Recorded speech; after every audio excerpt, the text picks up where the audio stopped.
এখন আমরা এই হোমস্টেতে যেটাতে রয়েছি আর কি ঝালংয়ে, সেইখানে আমরা করতে এসেছি ডিনার। আর এখানে অনেক লোকজন তো, তাই এরা দিতে খুব অসুবিধা হচ্ছে এদের।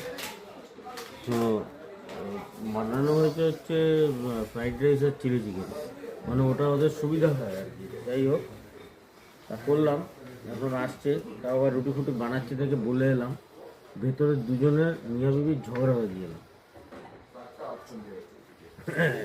আমার খাইতে দেবেন না, ঝগড়া করে মারবে, আমার কি আছে। এই হচ্ছে হোমস্টের খাবার রাতের বেলা। ফ্রাইড রাইসটা বেশ ভালোই বানিয়েছে, আর সাথে অমলেট আনিয়েছি। ঠিক আছে।